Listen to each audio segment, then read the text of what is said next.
Well, well, well. I know it's February for you, but it's my first day back to filming after the break. Look what I got. My brother got me a goofy phone. It's vintage. Hello? Goofy called. He said, don't yuck with me.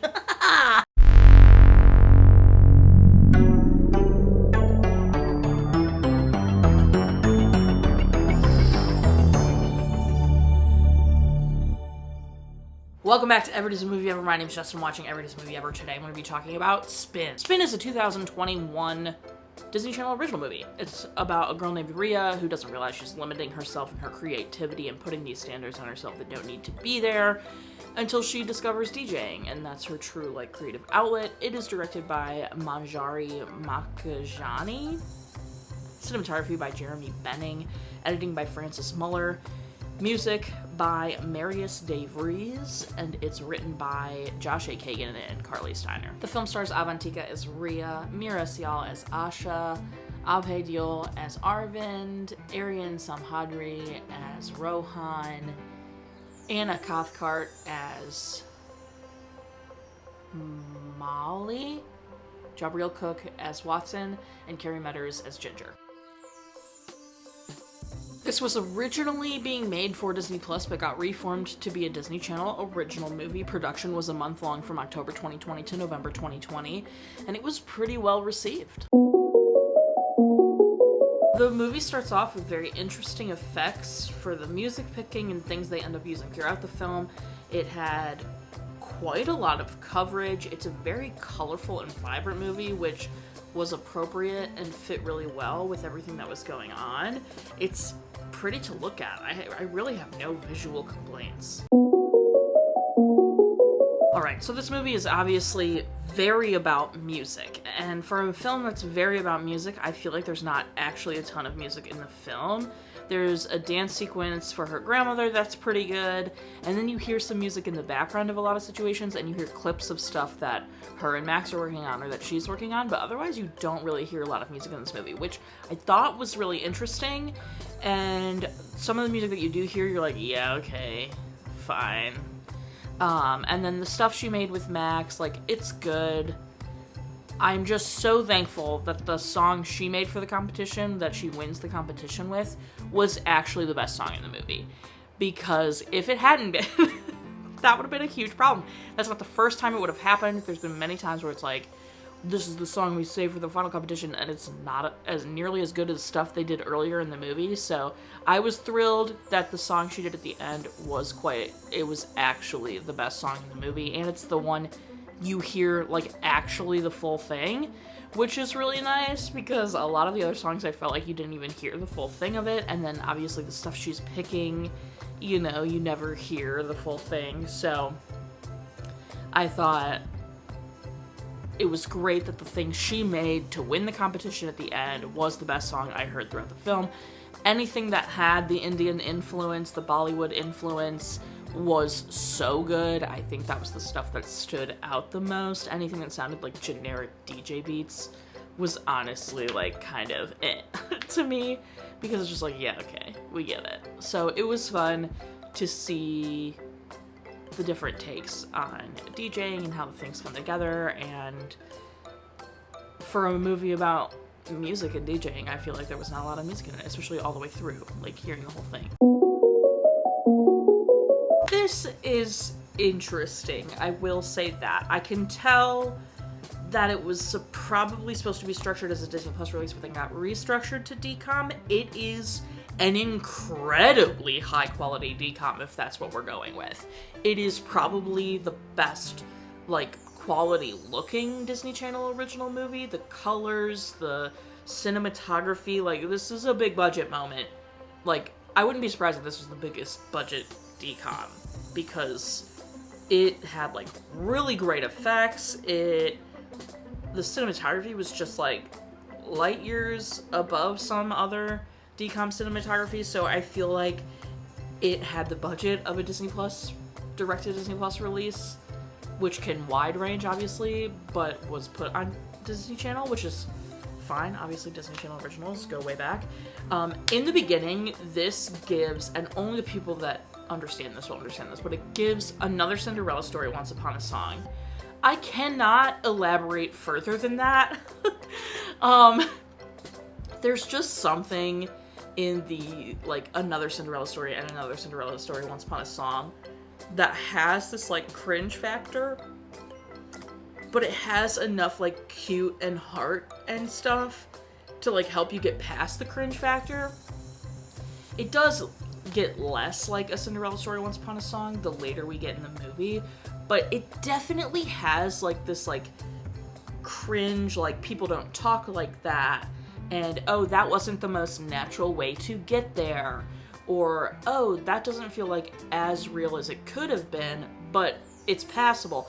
Like, it was constantly teetering this edge of, like, this is a really heartfelt and beautiful, like, lesson for Rhea to be learning into, okay, people don't really talk like that. It's a little, like, everyone's, like, a stereotype with no depth, and they're, like, you know, just portraying the stereotype without any real motivations. It was, like, constantly teetering this line, and then it would have, like, really cute moments and be entertaining, and then it would have moments where you're like, oh my god, I'm embarrassed, I'm cringing out of my skin. This, I feel like, is good. It's entertaining. I definitely, like, when the movie was over, I was like, this could have been way worse, and I've definitely seen way worse.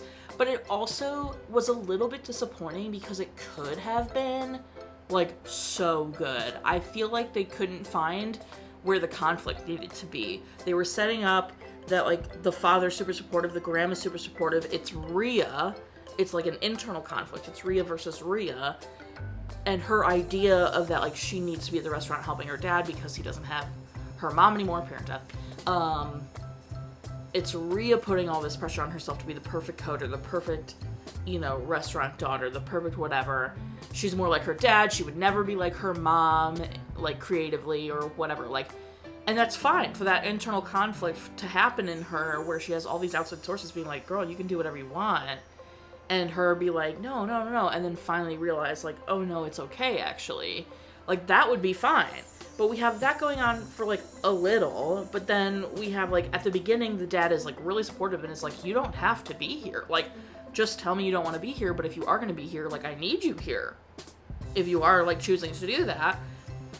But then they, like, keep slippery sliding the slope into the classic, like, dad is like, you need to be at the restaurant, I told you not to go do this, like, blah, blah, blah, where it's, like, a double edge, like, she's the one saying, like, no, I want to do this, and then she's showing up late, so of course he's going to be mad at her for showing up late when she keeps saying she's going to be there, but at the same time, they're, like, having him slowly slip into this whole, like, classic dad trope of, like, don't go after your dreams, that's what your mother did, like, blah, blah, blah.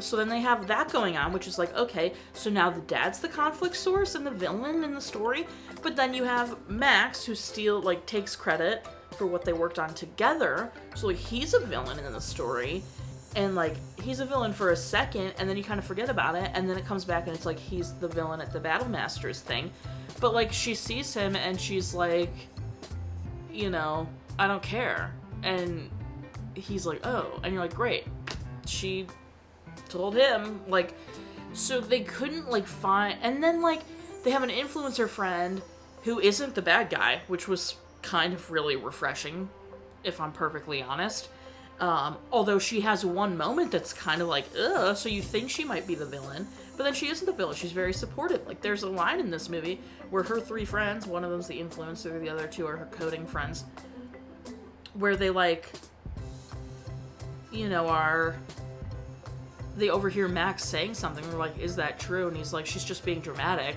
And the three of them go, like, what does it mean when a man calls a woman dramatic? He's a filthy liar. And so, like, there's that beautiful moment where they all, like, believe Rhea and, you know, and all that. So I just feel like they really struggled with where the conflict was in this film, because it kept bouncing between, like, it's Rhea's own internal conflict and stuff she has to work through, but also her dad is now slipping and sliding into that trope that is always the dad trope, and also there's this white boy that stole credit, of course, and so, like, it was just really, like, it struggled, and because of that, it didn't feel like there was any real, like, conflict to overcome, or like resolved, because when she like finally does the DJing at the end with the song that includes like her mom and stuff, it's like, okay, well, like she overcame her own conflict because she's at this Battle Masters thing doing this.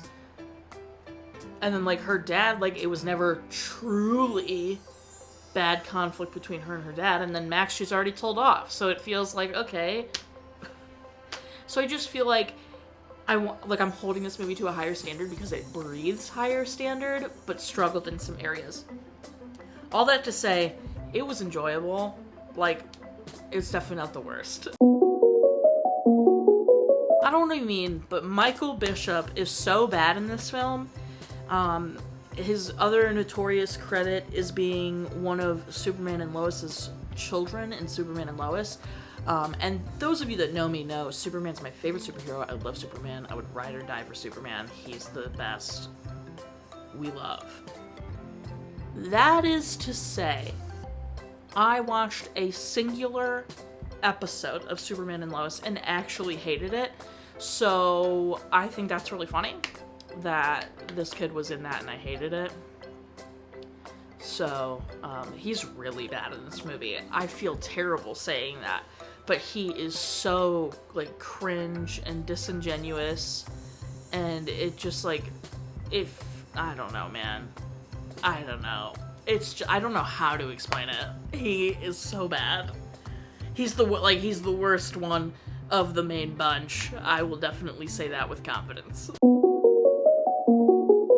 Okay, my favorite part, definitely her song at the end. That was really great, and like I love that she had a little choreo to go with it, because anytime you have choreo to go with it, people are gonna begin. I just feel it. And so my least favorite part, anytime Max like danced with his music. It was like very uncomfortable for me. I did not like it. He did not look like a DJ.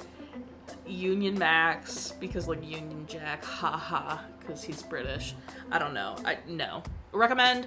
Sure. If you feel like watching this and you're adding it to your pantheon or whatever, that's fine. Watch again? I wouldn't say no, probably, but like it's not necessary. Like I don't have to, but I would, like if someone wanted to watch it, I wouldn't say no. That's it. I have nothing else to add. My final rating is going to be 6. I feel like record tables, right? Turntables. Out of 10. Our total movie count is... Our parent death toll is... My count is still the same. If you want to keep up with what movie I'm watching when, follow me on all socials, find out movie I'm watching when, check out my website. We've got a countdown to 1,000 now. I cannot believe this coming August we're hitting 1,000 and 10 years of doing this. Thanks so much for everything always. Join Patreon. Got a tier starting at just $1.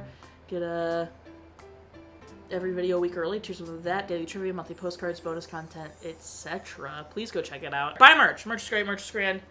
Until next time, comment, like, subscribe, and I'm not in charge of real life. You are, so you, and don't be Max about it. Yikes. I'll be embarrassed if you're Max about it, if I'm so honest, because he was embarrassing. I cringed most of the time he was on screen.